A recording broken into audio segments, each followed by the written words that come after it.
Thank you, Bryce, for taking the time to sit down with me today and answer a few questions. And of course, I'll have an intro to this, whatnot, to talk about your background. I understand that you and I have known each other online, so to speak, for some time in various forums, and we've exchanged some emails and whatnot, but we're both proponents of exercise, high intensity training, if you will. Have sort of mixed feelings about labels in general, but abbreviated training, but also you're a doctor of physiotherapy.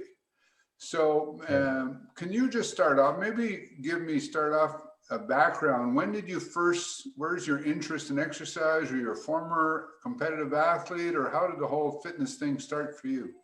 Sure. So I think it's sort of the opposite. I was always the pudgy kid, the last kid picked for sports, not naturally athletic.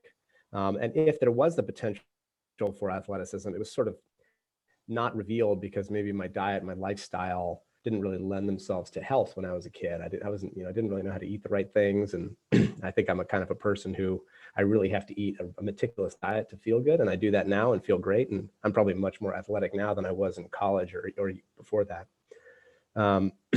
So like many people who are not athletic, we gravitate towards exercise because it's very empowering, like gives us a way to sort of tap into what other people seem to have naturally.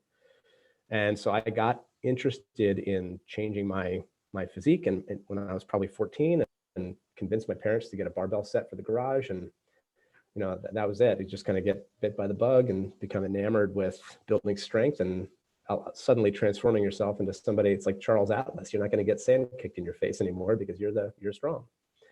And so that followed me. I ran cross country a bit in high school. I was never very good. Did RTC for the Navy when I was in college. I was exposed to fitness through that, of course, and had to stay fit. But I did struggle a bit with my weight throughout this entire time, grade school, high school, college. And it wasn't until I made big changes there that I really started to feel my best.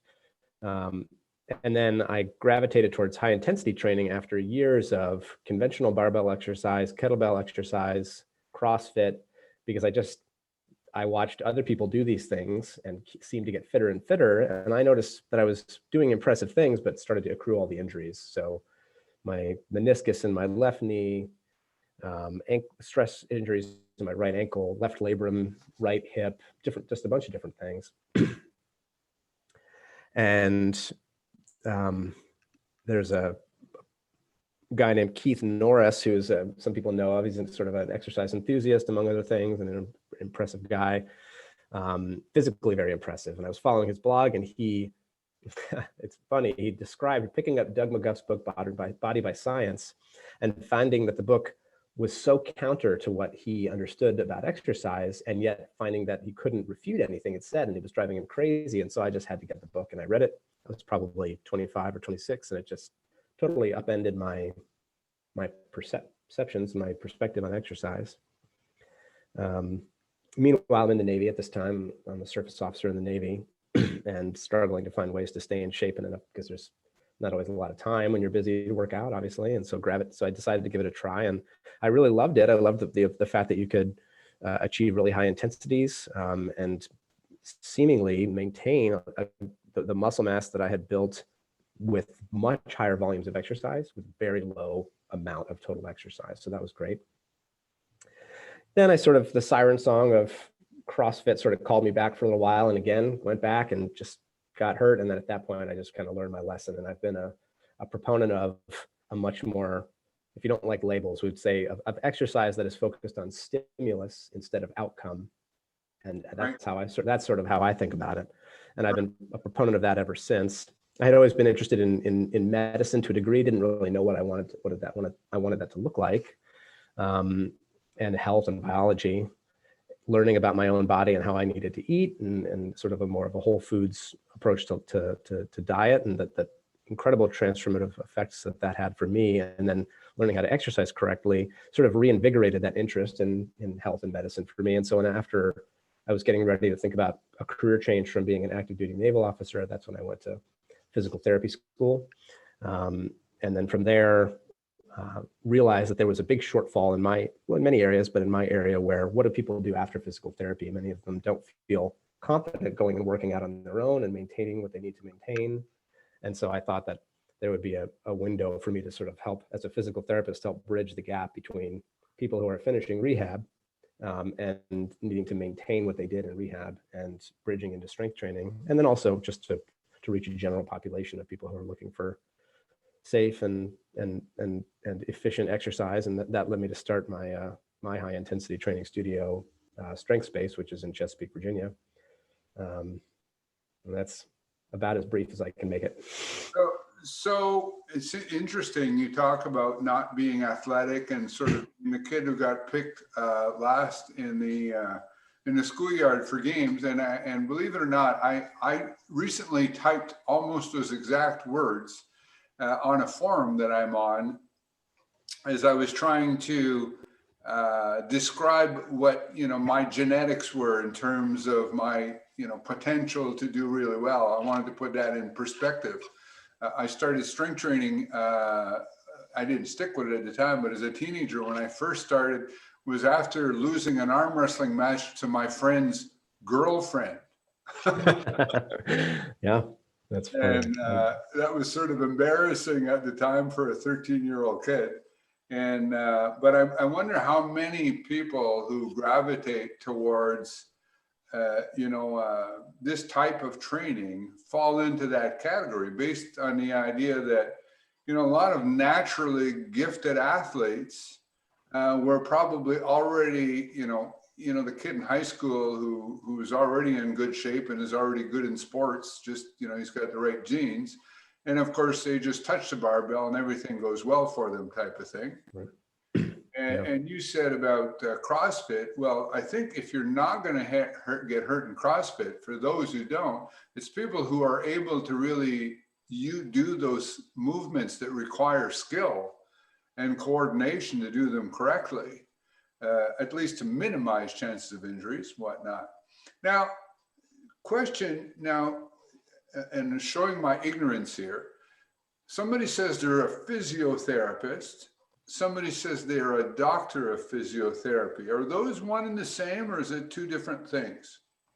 Yeah, so the profession would be physiotherapist or physical therapist, interchangeable.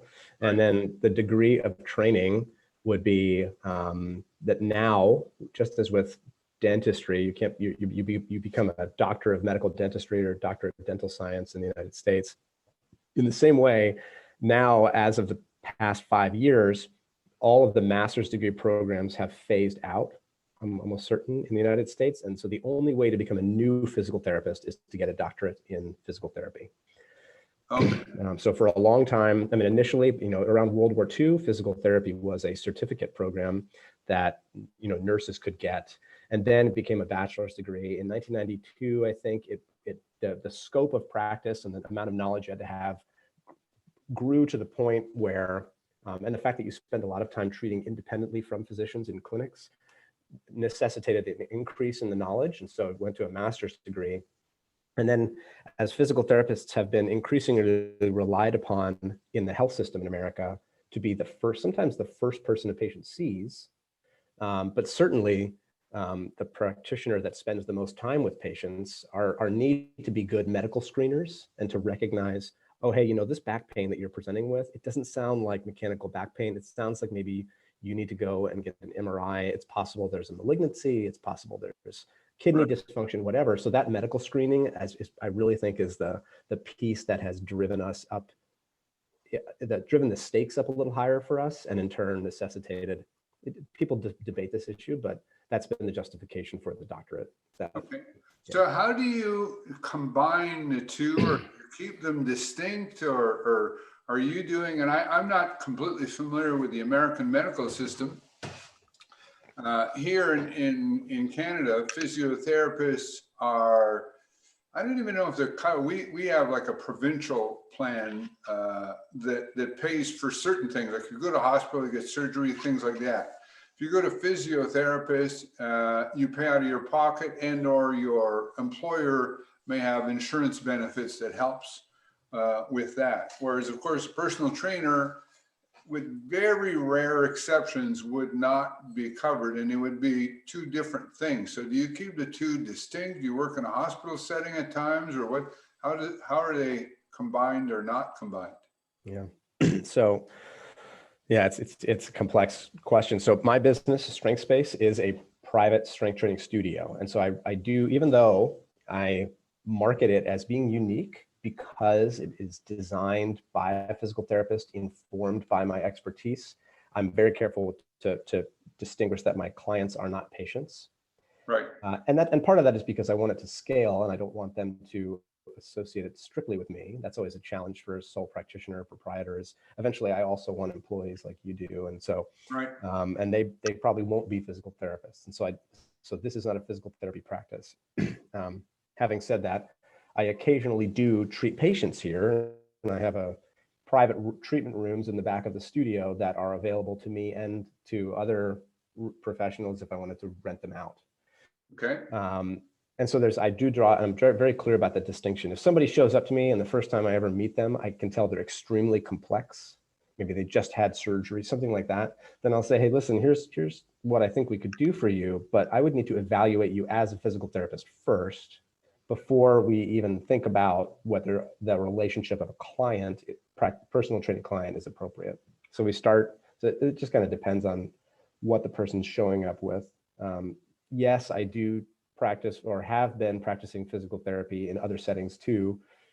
Did home health for several years, seeing people after surgery and who are homebound for different reasons. That was all under the auspices of medical insurance and Medicare, which is sort of the single payer system we have for those over 65 in the United States. Right. But as far as physical therapy privately goes, I have dabbled a little with trying to accept people's insurance benefits, but typically I approach physical therapy a little differently and try to promote as much independence as possible, which means instead of saying, hey, I need to see you 3 times a week for the next 3 months, I might say, well, listen, I'm probably not in network with your insurance. Here's my physical therapy rate. I'd like to see you 3 times as a patient, and then maybe we can graduate you to be a personal training client at a much more affordable rate. Right. So that's sort of how I navigate that. And sometimes one of your clients shows up and they strain their hamstring over the weekend running, and it's I have to kind of be careful about, do I suddenly treat them as a patient? I don't want to withhold some helpful information from them if it's a simple thing. And only rarely have I felt the need to escalate a client up to a patient in a situation like that. But I have to have that conversation and explain that we do need to escalate our relationship so that I can take care of you and be covered by my liability insurance, my malpractice insurance, and et cetera. Right. I'm sure there's a regulatory environment that kind of makes that common. Yes. Now, is there a professional association for physiotherapists? There is. So we have an American Physical Therapy Association, and that has state chapters. So I'm in Virginia, and there's a Virginia Physical Therapy Association, and then there's a licensing board. So the professional associations are more resources for us. Then there's also state licensing boards, which determine what the standards of practice are and rules for practice. And they also grant us our licensure and can do discipline if there's a report that there was something illegal or unethical going on. They can sanction you and withdraw your licensure depending on what's going on. Are there I'm sure I would be surprised if there wasn't, but there's probably continuing education requirements and things like that once you have that. And do you have opportunities to network in those settings or other settings with other physiotherapists? Yeah, so there is a biennial, every other year, continuing education requirement, which involves something on the order of 20 in-person hours and 10 to 15 remote hours of education. And that can look like different things. Seminars, maybe you go to a conference, and sometimes conferences can meet a lot of those hours, but they definitely want to make sure that we're staying current and maintaining our proficiencies. And then, yes, there's a lot of opportunities to network at those continuing education opportunities. And then I'm also fortunate. There's a decent network of PTs in this area. where I live, it's referred to as the Seven Cities area because we have Virginia Beach, Norfolk, Chesapeake, Portsmouth, Newport News, Hampton. There's a bunch of cities that are all one big metro area of about 1.5 million people. So I'm not in a rural area. There's plenty of PTs to interact with, and have the good fortune of being a sort of an assistant or adjunct instructor at a local physical therapy program here, a pretty competitive program actually called at Old Dominion University. And so that is great for me because I get to be with other physical therapists and students. And students are sometimes the best teachers because they have the time and the bandwidth to be looking up new topics and sharing those new topics with you. So it's really kind of valuable for not that I'm an old salt by any means, because this is a career change for me, but time with students is time well spent for that reason. So do other physical therapists look at your model with, having the strength studio and see that as a neat thing? Does it raise eyebrows? What's the general reaction among your peers? Yeah, all different. I mean, I have some fellow physical therapists who love it and they refer patients to me. I have other physical therapists who look at it and say, hey, why would you go through the trouble of becoming a physical therapist if most of what you're doing is strength training? And in the sense they see it as an overqualification. That's not a completely invalid criticism. But to me, I think of it, I'm thinking in the long term, I do want to treat patients more in the future, but to get there, I really have to finish building this thing, this machine that called my business, which helps people get what the market is not delivering them. Okay. And then I think there's also the approach, right? So you have physical therapy has its factions, and there are many people who heavily emphasize words like functional. And the problem is that term is very poorly defined. And so they might see a bunch of machines and think that that's not very functional. Whereas I would say that anything that prevents atrophy is functional and anything that avoids injury is functional. But, so. And it's more of a marketing term at this point. It's very fine. Yeah. A lot of things in fitness, right? Yeah, exactly. People use it without knowing what it means, but knowing that it'll sell. So, of course, I don't know if it's the case for you. For me, I never set out to work with seniors particularly. I mean, when I open my doors, I just like whoever wants to come, I'd love to have them, right? Yeah. And I've talked to other people who have facilities similar to ours, and it seems to be a common thread that our model, our value proposition, if you will, often winds up having an older clientele. I know that most of my clients are over 60. I have a handful. I think the youngest person I have is I have somebody who's in their early 20s, somebody's daughter. And but most of them are 60. My oldest clients are 85 and whatnot. And so for you, is the age group of your clients different from that, or is there a fair amount of elderly people that you work with? Yeah, so right now I have fewer very elderly clients, and I think that's part of the nature of being in this sort of pandemic and having people be very fearful. And so the older you are, the more likely people are to be fearful. And so I haven't regained, since we ended the lockdown 7 or 8 months ago, I haven't regained my very oldest clients. But I had a handful of them. But to your point, yes, my average client, when I think about how I would describe my optimal client now, it's not what I thought originally, right? I mean, I knew that it would be somebody who would prioritize joint friendliness in their fitness. Now I think about them as at the peak of their profession. And by that, I mean somebody who's maybe in the last 5 years of their work, whatever it is, and really trying to, they enjoy their job maybe, and they want to keep doing it at a high level. Maybe they're an attorney or an accountant or just, so they work at a job that they enjoy and they want to keep doing it a little longer. And they want to stay fit enough to do it, or they know that retirement is here, or they've just begun and they want to be fit enough to enjoy the retirement. But yeah, it's so that demographic of late 50s, early 60s, it probably makes up a very large part of my clients. Maybe I would even say 55 to 68. It's probably the biggest bulk. And then because I'm a physical therapist, and because I've done a little bit of work to try to reach this demographic. There are also people who sort of fall into a camp of having musculoskeletal or connective tissue disorders, but they're younger, but they set for the, they tend to, it's harder to get younger people to invest in their fitness the way an older person might. Right. But there are a lot of younger people who have musculoskeletal problems. And so, for example, like hypermobility, people with hypermobility, Ehlers-Danlos is a condition of hypermobility, tend to have, they all have long histories of failed attempts to take up exercise because they got hurt, bothered them, their backs, their hips, their joints. And so I have a number of clients, most of the clients I have who are under 50 have some similar condition as that. Okay. Well, and one of the things I found that I was surprised by, well, not completely surprised, but surprised at just how ubiquitous it was, is that virtually all the people that I've trained who have a background in either sports or previous exercise programs, and I use the term all, not some, not most, all of them have injuries, history of injuries as a result of sports and or exercise programs that they've engaged in before.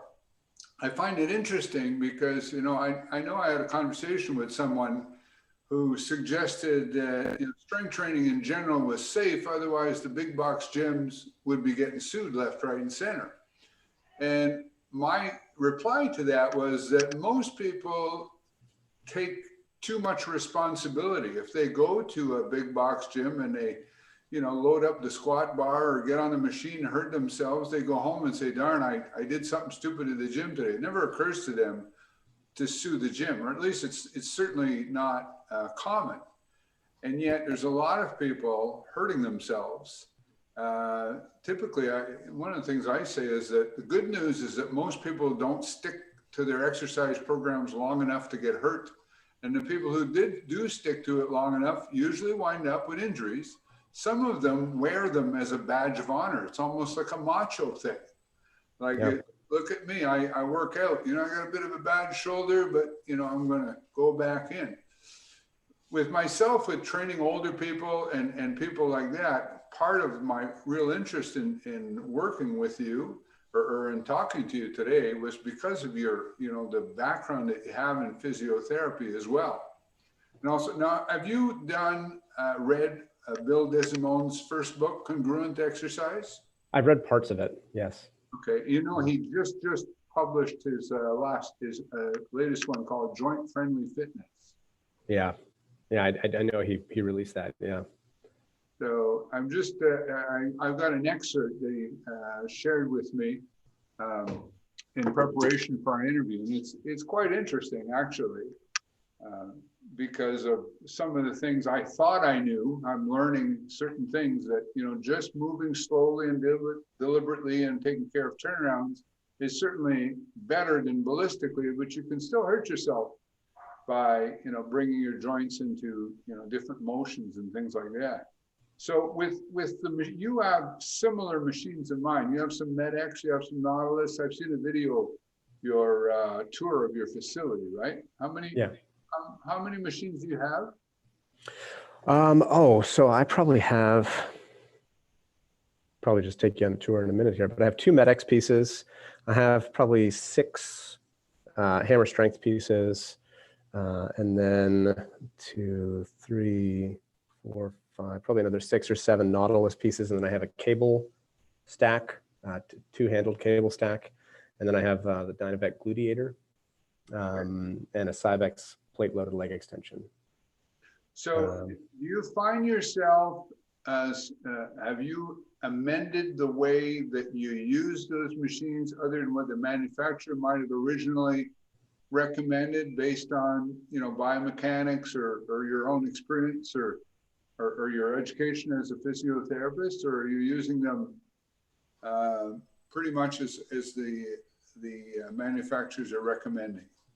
No, there are some small things. For example, my Nautilus 2ST chest press piece that I just love, feels great to use. I almost, for everybody, gap the weight stack so that the handles don't come so far back into a very stretched position. Things like that. Let's see, yeah, the MedX shoulder press. I do something similar where I lift the seat a couple clicks and then gap the weight stack a couple holes. And that just has the starting position a little more out and in front versus kind of down and jammed up. And so there's a few things like that, probably more with pulling or pushing than pulling exercises. I have a MedX row that has the cam modified on it. I bought it from Doug Holland, and it was modified by Ken Hutchins. And so it has a very extreme fall off, huge fall off when you come back into extended shoulder. I love it. But the result of that is that when you pick a weight that's appropriate, the first 2 inches of that movement are very intimidating and feel extremely heavy. So sometimes what I'll do is I'll gap that significantly, maybe 6 or 8 holes, and then move the seat further back too, so that the difference between the start and the end isn't so extreme for some clients, particularly female clients, where that much pressure on the chest can feel intimidating and make it difficult to breathe. But I mean, it's probably one of my favorite pieces for me to use personally, as Ken designed it or modified it. And then, so some things like that. And some of that, of course, is probably consistent with what Bill kind of has to say in his books. A lot of great insights to be had for the average person looking to understand how to take care of their joints. How long has Strength Space been in business? I didn't ask you there. Yeah, so we opened our doors in March of 2018. And so for the first 2 years, it was very much a side hustle. I was still working full-time as a physical therapist in home health. And I chose home health particularly for the flexibility. Because it allowed me to structure my day. You know, when you're a home health physical therapist, it's not impossible to say, well, I'm going to see 2 patients for my job by 11:30. Then I'll be at the studio for an hour and a half at lunch seeing 3 clients. And then I'll see another, and so I was able to do that for a couple of years. So long as I kept my caseload good in home health, I was able to do that. And it was only in January of 2020 that I decided this is the year I'm going full time at Strength Space. And then, yeah, you're laughing, exactly. And then within a month or 2, I was closed. And so, and in all things considered, if you asked me on January 2020, Bryce, where do you hope your business will be a year from now? I would have said something further along than it is. But if you asked me in July of 2020, hey, Bryce, where do you hope you'll be in 6 months? I'm very happy with where I am, all things considered. I've had a good amount of growth. People are looking for ways to stay in shape, and a private studio where they don't have to be around anybody else but me is attractive. And then there are a lot of people who have kind of let their health go a bit in the past year and are looking for a change there too. So delivering just finding a way to help those people find fitness around their schedules has been working. I also find that there's a lot of people who have kind of managed to maybe permanently change their work environment to where they work from home. There are a lot of people who may never go back to work in a traditional way because so that, and because of that, now lunchtime workouts are much more feasible for them because they're a little more in control of their time. And so that, for a number of reasons, business has actually been growing and in a way that I'm very optimistic about. And long-winded answer. There you go. No, it's a really good point. There have been silver linings to this whole fiasco, if you will. Yep. In a lot of ways. I mean, doing virtual training, things like that. So for seniors, when you think, you mentioned that some of your clients are at the peak of their career, 5 years from retirement. Recently, on the Darden Forum, there was talk about him writing another print book. And his last book is an ebook. And he talked about that people, his words, if I remember, are in the know, have told him that unless you can cater to a young group, and even have books on exercise today, are hard to sell because there's so much free material on the internet. And my thinking was, to me, at this point, the bodybuilding crowd is such a minuscule percentage of the overall population that it's really not a market to go for. To me, it's seniors or close soon to be seniors, some of whom have seen their parents in long-term care situations, who are very motivated to stay in shape so that they can enjoy their golden years. And to me, strength training can play a crucial part in that. What would you say to, a 55-year-old coming into the studio and say, what can you really do for me? Why should I come here? I'm not interested in being super strong. Why should I work with you as my personal trainer? What would you say to that 55-year-old? Yeah. So I always kind of start with, and I'm fortunate that I have kind of this broad experience where I've worked with young athletes, but I've also worked with people really who are in the very last chapter of their life in home health.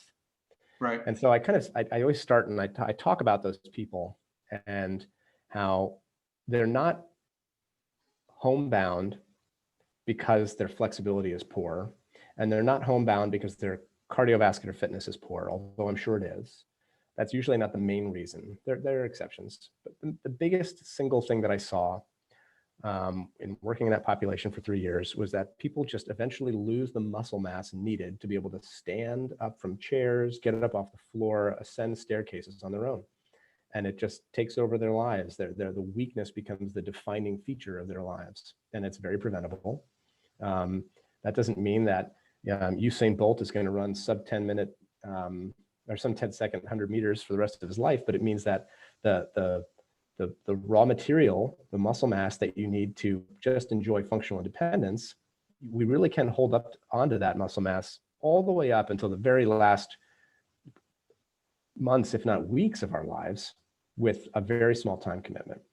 And then on top of that, I talk about, so I segue into a discussion of how atrophy happens and how it's usually because we fail to recruit the higher order motor units, the fast twitch fibers that our body kind of holds in reserve for emergencies. And those emergencies just never come because we live very comfortable lives where we're not sprinting to get away from cougars anymore. And so because of that, that's where the atrophy happens. And that also explains why the metabolism, partly it explains why metabolism slow down, because we just slowly lose this very expensive tissue and it gets replaced with a very inert tissue, body fat, and in turn our metabolic rate begins to slow even though our appetites don't. So I talk about how not only are we going to secure for you a much higher quality of life for the next 40 years, but we're also going to feel better about how you look and feel in the next 5 years, and your energy levels, because your metabolism will be healthier, are going to allow you to perform better at what you do. Then when you ultimately do retire, you're not going to wake up and be unable to do anything you enjoy because you'll have preserved this investment. I talk a lot about I love the line that we spend the first 2/3 of our life trading away our health to get wealth. And then we spend the last third trying to sell our wealth back in order to get health. And so we don't necessarily have to do that. And a lot of people think that it takes an inordinate amount of time and to live in the gym in order to make any kind of a difference here. And I just try to help people understand how little time really is needed to make a meaningful impact and to preserve some of the useful strength that they need to enjoy their lives and preserve their independence. So if I was going to do like a mini role play here, and I'm the person, I say, well, my friend started strength training and he hurt his back badly. And I have another friend who does it, and he's in great shape, but he's in the gym 6 days a week and doing all that. So I don't want to hurt my back, and I certainly don't want to hang out in the gym. How really are you going to keep me in shape? What does your marketing say? I think it says 20 minutes once or twice a week or something like that. Yeah. Well, so this is part of the reason why I and not everybody does this, and I think it just depends on how successful your business is and where you get to a point of scaling. But I offer a complimentary first workout so that I can show and not just tell how we do it and why it works. As far as avoiding injuries go, it's really easy to turn exercise into a sport. And you talked about the clients, Richard, that you've had who've almost to a man and woman, when they have a history of exercise or athletic events, they have injuries to show for it. And that's because obviously with the sports, but also for most people who exercise, we're so focused on performing and outcomes. Oh, sorry about that. That we sacrifice form and sacrifice our safety in order to get results. Give me 1 second here. If that's a chiming at me. then go ahead and take it. No, it's not. It was just chiming through on my computer and into my headset too. But there is a way to get at the muscles that we want to get at with a totally different focus. Instead of focusing on, hey, how do I lift this big heavy weight and move stuff around? We take a different approach and we say, well, what does the muscle really need? What argument do we need to make to convince our body to make the changes we want to make? And once we understand and we help and I show and explain what that stimulus actually is, the person who maybe is apprehensive about injury can see, oh, it really doesn't have to involve violent forces, so long as it involves a sufficient amount of effort under controlled conditions to get that level of fatigue. And then I talk about diminishing returns and how a lot of people waste a huge amount of time in the gym. And even though it looks like they're doing a lot of mechanical work, I demonstrate using a little bit of momentum how easy it is to move a weight many times. And then I show how if I try to lift the same weight under control even once, I can't do it. And I use that to explain why somebody might feel they need to be in the gym 6 days a week, because so much of the work they're doing isn't actually very productive. Not only is it potentially injurious because it's involving momentum and wear and tear, but they're doing everything they can to avoid muscular fatigue, and because that's natural. And I explain why it's our bodies prioritize the next 10 minutes far more than they prioritize the next 10 years, meaning that our body would much rather save energy and avoid muscular fatigue so that we're always fresh and we're always ready to go and run from a predator. And the problem with that is that means that we never get to tap into the fibers that we want to tap into, and they atrophy and all of those kind of things. So demonstrating what inefficient work looks like, and then explaining how in just one set, we might accumulate way more productive work than somebody else does in 4 sets, and showing them and have them actually feel it helps people walk away from that first session, usually convinced that, okay, I can see how this could be enough. And then after a month, they usually become only more convinced. Right. I saw an interview that you had done with, geez, I'm going to have to apologize to him here, Lawrence from High Intent. Yeah. What's Lawrence's last name? I apologize. Lawrence Neal. And one of the quotes that I was impressed with that you said, I think I got the right interview, is you said, we have to be, and I'm paraphrasing, so you correct me where I'm going wrong, but something to the effect of, we have to be careful not to say necessarily this is the best way, but rather to say this is the safest and most efficient way. Am I close? Yeah, I think it's easy to try to get into the wrong framing argument, right? When somebody says, why should I do high intensity training? It's easy to try to say, well, look at how superior it is. Look at how with a time under tension approach, you get higher motor unit recruitment. But really, I think you have to ask, where is the burden of proof? Here we have this approach to exercise that takes 30 minutes twice a week.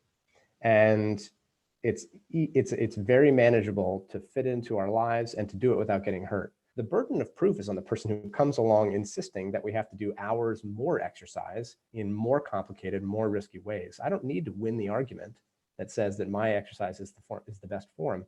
Perhaps there is no best form, and everybody is going to get the results that they're going to get with a moderate amount of stimulus dosed appropriately, right? And we're all really, anything beyond meaningfully challenging our muscles a few times a week is just, it's just superfluous. The burden of proof is on the person who claims, no, it's got to be 6 sets, or no, it's got to be explosive, it's got to be this many times a week. They're the ones who have to prove conclusively that the time and the risk and everything that's associated with their increased dose is what's important. The burden of proof isn't on us to show that meaningfully tiring muscles twice a week is good. We already know it's good. Nobody would dispute it's good. We don't have to try to prove it's best. They have to prove that all of the added time and risk that they suggest is necessary is actually better. One of the things that I'm trying to formulate in my mind, and I'm sort of bounced all over the place with this, and I just talked about, and I've done a couple of short videos on this, is what really matters. Yeah. Because I find that with exercise, there's this incredible amount of time wasted on what I would call hair splitting. Yeah. And I always say, well, probably the first thing is whether you do any or not. That's going to have the biggest difference, right? And of course, you have to do something that provides enough overload. You know what I mean? Like, it's not just activity. It's not just gardening. It's not just going for a walk. And then the second thing is, are you going to hurt yourself or not? Which of course brings you back to the first one, because if you hurt yourself, you're not going to stick with it. Yeah. Right. And is the time commitment going to be there? But then when you get into, you know, should you do forced reps or drop sets or an extra set, or do 8 sets per workout or 5, or these types of things? I'm not saying those things don't mean something, but I think that, you know, at the end of the day, most of us have a genetic potential that we can come close to or maybe reach, and we're not going to go beyond that. And some of those things probably matter to maybe the Olympic athlete, who the difference in a gold medal and not placing might be literally, you know, fractions of a second. But the average person just wants to be able to play with his grandkids. Yeah. And make sure that they don't wind up in a long-term care facility with a walker. Those things are often, I think, superfluous, right? Would you agree with that? Oh, absolutely. I mean, I think even if somebody could claim, it kind of goes back to the last question, right? So even if it's possible that there is an extra couple of pounds of muscle to gain, even if I could gain 10 more pounds of muscle, which on any lean physique is a huge amount of muscle mass. Yeah. The question is, what is it worth? I mean, if it takes me 2 or 3 hours a day, it's just not, I'm not going to sustain it. And so then I'm going to have to be frustrated when I ultimately don't sustain that level of output and it goes away. And I'm going to be like, ugh, gross. I can't believe I looked so awesome and now it's gone. That's not worth it, right? So that's another thing, is like, what is the best physique that we can build for ourselves, the most useful, practical physique in a time frame that actually I will sustain. You know, I want to do the workout that I know that when I'm 80 years old, I may not use the exact same weights, of course, but I can still come twice a week and work as hard as I can for 30 minutes. Yeah. And then as far as like what's important, you know, Skylar Tanner has he shared a great sort of hierarchy with me of forgive me, Skylar, if this is proprietary, but of what's important. And, you know, he kind of at the base of the pyramid is consistency. On top of that is intensity. And then you get to things like progression. And then at the last, maybe variety, right? But just showing up is the most important thing. Working hard is when you're there is the second, but very important thing. Things like whether or not the numbers are changing and then how varied your routines become are really, they're the last thing that matters. And to your point, they probably only matter to the person who's, you know, trying to land the movie role or win the Olympics or what have you, achieve some really elite physique goal that they know themselves they won't sustain indefinitely. Like an actor who does some crazy routine for diet and exercise, they know that they're not going to sustain that for more than a few months to be on camera. And Well, so the other thing is sometimes people are getting in shape to get in shape. In other words, you know, it's like, why do you want to do this? Well, I want to increase my bench. Well, why do you want to increase your bench? Well, they probably look at you blankly. Well, because I want to increase my bench, right? Yeah. I seen the marketing for, I don't know what program it was, but it guaranteed that you were going to put, you know, 30 pounds on your bench and 40 pounds on your squat and so much on your deadlift and whatnot. And I thought to myself, as I was reading that, they've got it backwards. It's not, you're not working out so that you can put more on your bench. You're doing those, whatever exercise you're doing with a bench or whatever, in order to improve your quality of life. Yeah. Right. No, but people tend to measure, right? Yeah, no, it's so interesting how when you ask a person who has never really thought about exercise before and decides they do, you say, what do you want to exercise for? It's usually because they want to look and feel better, or maybe there's something outside the gym they want to be able to do. But it's amazing how I always see this, and it happened to me too, how we can get involved. This is how passion develops, right? Passion usually follows from familiarity, not the other way around. We don't dive deep on the things we're already passionate about. We become more passionate about the things we dive deep on. And what happens is people get into exercise for one reason, and then they have the goalposts completely shifted on them, and they become convinced that the real goal, oh, well, you came in wanting to look good, but really you need a big deadlift. Oh, you want it to look good, but really it's about how much you can squat. Oh, you want to feel better, that's fine, but how much can you press overhead? And it's amazing how we convince ourselves of these things. And that's why I think as strength trainers, as coaches and personal trainers, we have this big burden. Like, I've got to be very careful what ideas I incept into my clients' minds. I plant there, because it's really easy to plant an idea that something is very important when maybe it ultimately really isn't to that client. Right.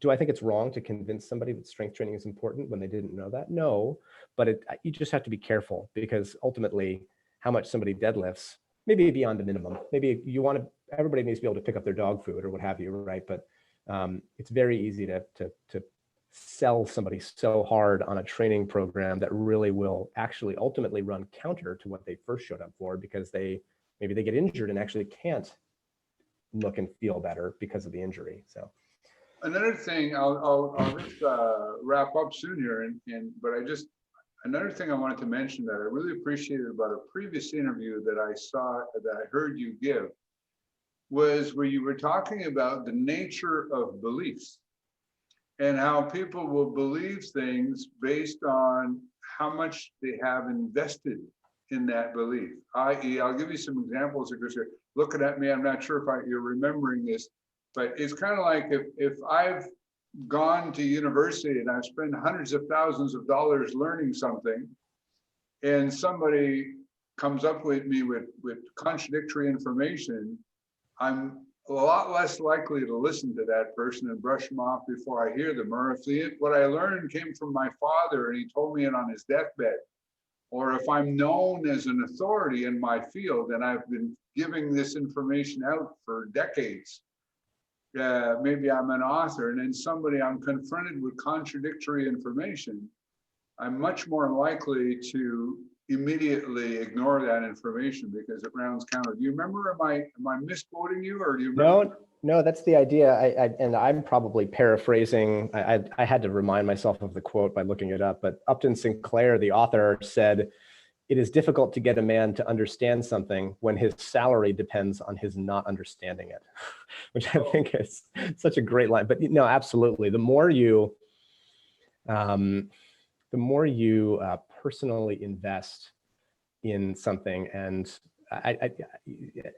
double down on it over time, the harder it is to leave it, right? I mean, for example, if I try to instill a certain series of beliefs and help my children understand those principles and beliefs, now my mind becomes less receptive to anything that might undermine or falsify those beliefs, even if I'm wrong, because I've committed so much and I've used my personal capital with my children to get them to understand and embrace these things. Similarly, if I'm making my living in one way, if I'm making my living selling strength training and compelling evidence comes along showing that all strength training is net negative, I am probably the wrong person to ask if that's valid. Because it's good. That's a hard pill to swallow.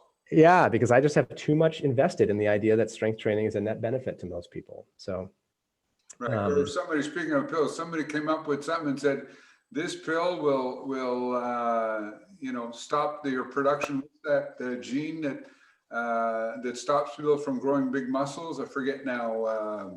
Oh yes. It's not a tortoisette. Oh gosh, I'll remember it in a second.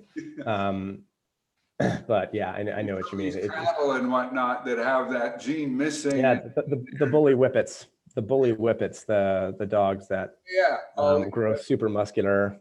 Myostatin, that's what it is. So yeah, you have two copies of myostatin, and if one of the copies is dysfunctional or missing, your muscles grow extremely large, and that is a therapy that is being explored. You have people who have diseases, maybe cancer, and they're even the treatment or the disease, one or the other, is causing a tremendous amount of muscle loss, and so there's a lot of research into how could we just give somebody a pill to cause their muscles to start growing again. Yeah. It would be great for old people, obviously. Totally. Yeah, if it was done in a way that didn't cause cardiomyopathy and these other things, and it was selective, then yeah, absolutely. Yeah, part of me kind of thinks that there's something about something for nothing that can come back to haunt you. It's kind of like winning a lottery. It sounds like a good thing, but most people who win lotteries apparently statistically don't do well. But just a final question, is that where I was going with the nature of belief? Do you think that that's a fairly major obstacle to, shall we say, if I might, more common sense in the exercise field, and how many, what I sometimes call old coaches' tales, just die hard, and people cling to old ideas about exercise because they always have? Yeah, sure. I mean, it's very hard to identify which of the 5 things that you're doing for somebody is the problem, and which 4 are working and and the 5th one isn't, if that's the case, right? So when you have that's called horse trainer knowledge, right? Or when people just kind of know that a general system works well generally for most people, it's very hard to kind of be empirical and expose that to the scientific method and rigor and try to decide what is actually working here and what is superfluous or counterproductive. Yeah, I mean, I think it's like everything. We humans, we have glimmers of rationality in certain domains, and most of us are probably mostly irrational most of the time. And maybe you and I have gotten lucky with exercise, and this is one of the areas where you and I can be rational. We'll flatter ourselves and tell us that's true. But yeah, I think that there's a lot of old knowledge, and a lot of just so stories, and a lot of modern memes about functionality and things that just make it a difficult thing to really convince everybody what fundamentally is important. And then there's a lot of financial incentives that make that difficult too. So you have some great articles on your website. Your website, I'll make sure to link to that, but how is the best way to reach you or learn more about who you are and what you do? Yeah, my website it's clunky. It's strength-space.com, right? And the space is a word space, my studio strength space. And people can go there and email me. I'm also on Facebook. Strength Space is on Facebook as well, and you can search for it. And I love chatting about this stuff. And so if anybody has a question for me personally, they're welcome to email me, and you're welcome to share my contact info, my business email and website. Another silver lining of COVID is that, speaking engagements, I think there are more and more people now, rather than fly people in, would be happy to have people as guest speakers through Zoom, because probably all the audience will not be in one big room in one place for a little while. They'll probably be at home listening on Zoom. So is that speaking engagement something you're open to for corporations or businesses or colleges, universities, things like that? Maybe for physiotherapists associations or in Canada here or anything like that? Oh, I mean, such as my experience qualifies me for what it is. I enjoy talking about these things, and would be happy to talk about them to an audience. If it was the right audience who was interested in what I had to say, sure, why not? Any projects on your horizon, bucket list things? You see yourself writing a book one day, or just keep writing articles on your website? What's on your bucket list, if you will, in terms of development? Yeah, so I think about the online audience a little bit, and about how I can make more accessible. I can't personally train everybody, obviously, but I think there are a lot of people who find the idea of paying for a personal trainer just very prohibitive. And so I do have, some aspirations to put together some webinars and things. Anybody can apply to do at home, for example. So that's. You froze a little bit in the last 10 seconds. Maybe you could repeat your last couple sentences. Oh, sure. Sorry. Am I coming through okay now? Yeah, you're okay now. Okay. Yeah. So I have some aspirations to put together some video and webinars in order to make the concepts that I own clients, make those concepts just easy to understand, so that people can take any exercise they may be doing at home and make it safer and more productive. I think there are people who do this well. I think there are plenty of material on YouTube, and people like really concentrate on online platforms. And I'm not trying to replace any of that stuff, but I have some analogies and some ways of explaining things that people find helpful. And so I'm hoping to find ways to visually represent those things and illustrate them through some webinars and things like that, which maybe they'll turn into ways for me to attract more clients, but if not, it's still be a great way to get these concepts out there. Well, I think some of these things, I've heard one time the definition of an author who's a hack is somebody who writes a book thinking, what will sell? As opposed to, I'm going to write a book because I have something to say. Yeah. Right. Sure. And if people like it, that's great. And if people don't, well, so be it, type of thing. And I think you just put the stuff out there, and I know you have valuable things to offer. And I think just see where it goes. Yeah, well, I appreciate that. Right. Yeah, no, I appreciate the vote of confidence there, Richard. And I agree. It's very easy. I think we discussed a little earlier. It's easy to let the worry about whether it'll be good enough or worthwhile or whether it will sell keep you from taking the first step. And so hopefully I'll be able to take the first steps and put some of that stuff out there. That might be the first 5 webinars don't do it, and the 6th one does, right? That's right. Yeah. All right. Well, thank you so much for taking the time. I really appreciate it. And I will send you obviously an edit of this. I'm going to try to do some framing and work with my website person to try to make it look somewhat professional, and then we'll have it out there. Hi, Richard. It's been a pleasure. All right. Thank you very much once again. All right. Bye-bye. Bye for now.